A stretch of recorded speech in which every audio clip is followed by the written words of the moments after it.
Actually, our first presenting company will be presented by Cecil Page. She's the co-founder and CEO of Peli Labs.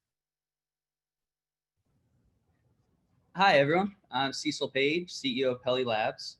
I appreciate the time here. Thank you, Brad, for putting this all together.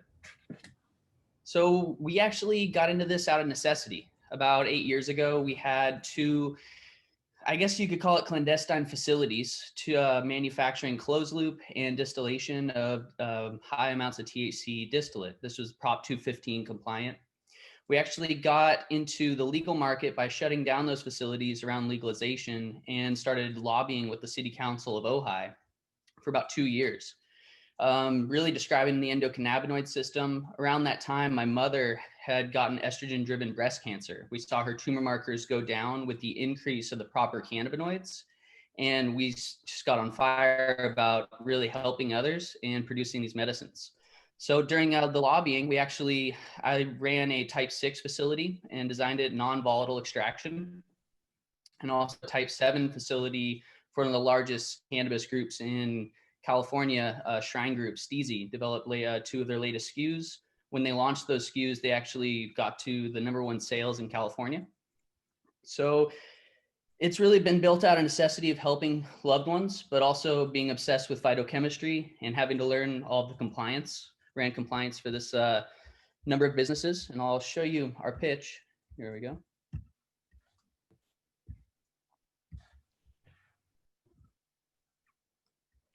All right.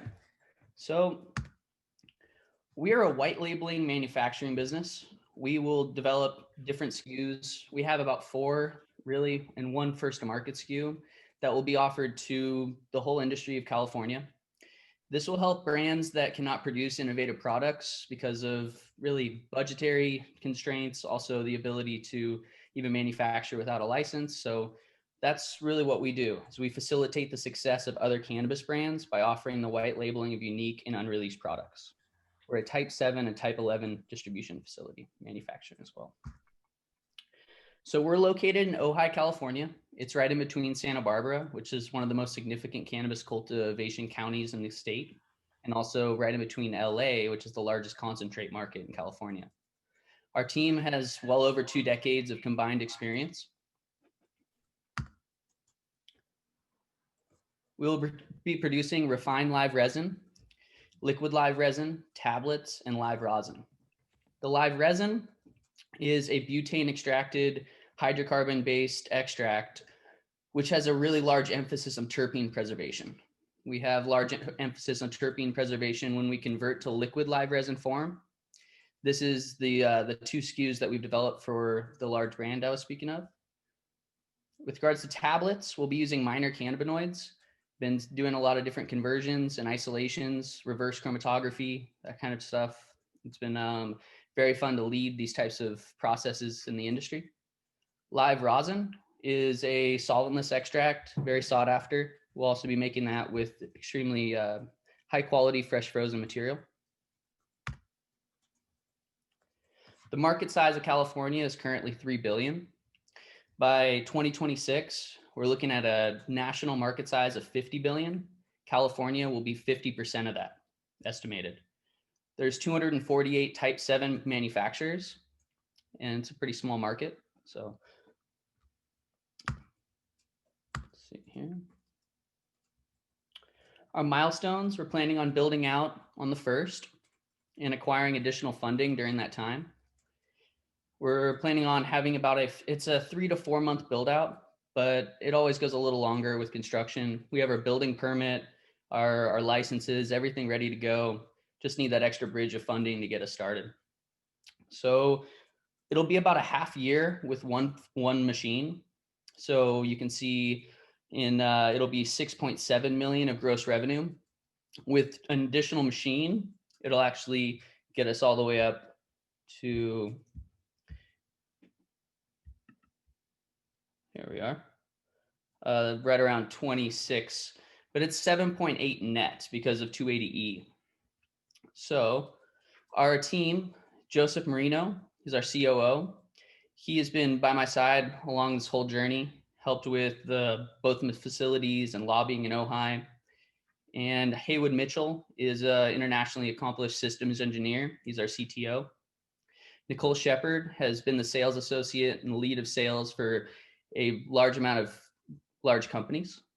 Stephanie Marino, she has over 15 years of leadership experience with technology, manufacturing, distribution. We're all very experienced in our respective fields, and we get to lean on each other for all the different portions of the business. Our projected income statement. Here you'll see that because of the first year with one machine and our ability to only start about halfway through the year, our net profit's at 1.6 million. That is with all 4 SKUs and one machine producing it for white labeling at wholesale cost. We are not a retailer. So by year 5, with 2 machines starting at year 2, we'll end up right around 7.8 million net.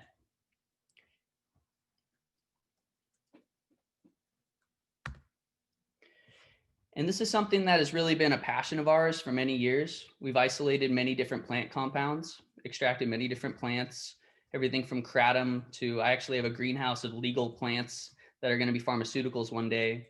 This has been a passion of ours for many years. So through all this, it's been a blessing to be able to be friends with the police chief now after having a clandestine facility, and friends with all the city council members. And yeah, open it up for questions. Thanks, Cecil. Great work. Okay, so I'm going to open it up to questions from our panel of judges. Who has the first question? I'll go. Cecil, thanks so much for the presentation. Are you looking to use contract growers to provide your supply chain for your material, or where will you source your supplies? Great question. We have 4 growers right now that are ready to produce biomass for us. We'll be acquiring fresh frozen. One's a really close friend of ours who has a large amount of acres. They said they would give us multiple acres, one for each strain, for each SKU, dedicated for that.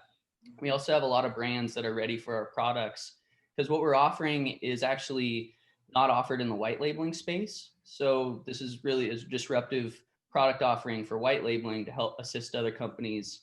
So we have our sales, because they really want these SKUs, and our input material already dialed in from the cultivation. So our supply chain's really covered. It's just needing that bridge of capital. And something I didn't mention is we're looking for 3 million. We have 1 million pledged. It's depending on some real estate being sold. We're about 450,000 skin in the game. And with that, the 3 million is against 30% equity. It is negotiable. And if someone was to put in the 3 million now, we would be able to completely go forward. If it was 2, we would have that 1 million pledged. So we're really nimble with the startup. Thanks, Cecil. Next question, Jeffrey. Yeah, hi. I just saw something that jumped out at me on your P&L, on your profit and loss statement. You had your gross margin in year 2 go down. I was just wondering, if you're operating for a full year, why wouldn't you be seeing some economies of scale? That actually is, I'm not sure. It continually goes up. That's a strange thing. So we have a separate, an extra machine that goes in. And with that extra machine, our revenue certainly goes up, gross and net. Okay. Maybe I saw it wrong. I was just wondering. And in terms of sales, your sales market is all over California, correct? Yes, all of California, dispensaries, distributors, and brands. And so we have about 11 brands that are interested in purchasing our products. Mm-hmm. And through that, it's really mostly Liquid Live. It's one of the most sought after SKUs right now that, like I was saying, we developed for Shrine Group. Right. Thank you. Next question. Oh, Gary? Yes, hi. Thank you for the presentation, Cecil. Do you have any IP with your, whether the process or machinery? Is there anything that you can protect intellectually in terms of, yeah, IP? Certainly. So we don't have any IP that's patented, and I know that would be the way to protect it. But the cool thing is we've used some very unique methods of using different machinery for a different process that I don't believe anyone's utilizing besides the one brand that we brought this to. And that was a really wonderful partnership. So we are doing very unique things that other companies aren't offering, but they are not patented. Blake, I saw your hand up earlier as well. No, it's okay. No, I wanted to ask you, have you looked outside? Because I specialize in Latin America, in Colombia, and I know there's a lot of people that would like to get some white label products in from the US.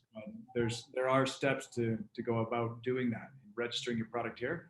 For example, a lot of your products could be registered under dietary supplements, but here we have to actually have a formulation for them. So this is just something you may want to think about and bring it into your perspective with your team. Absolutely. Yeah, I'll bring that up. Thank you. So Latin America it's huge. There's a big market down here.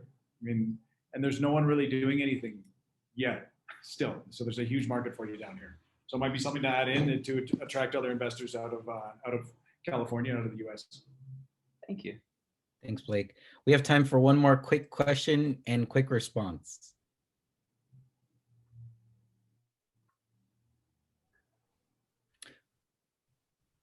All right, I see no, or Gary, go ahead. Cecil, I was a little confused. Was there a previous working relationship with Stizzy, or you mentioned a name, but I'm a little confused of the relationship. Certainly. Yeah, I was put on to actually be a consultant to develop two SKUs, two products. And then I was quickly promoted to senior extraction engineer. And as our facility gained more traction, we fulfilled our contract and have great relationships with them, a huge amount of respect and actually love for the whole founders and everyone there. Still assist every once in a while with the call, but really just had to move on to this project.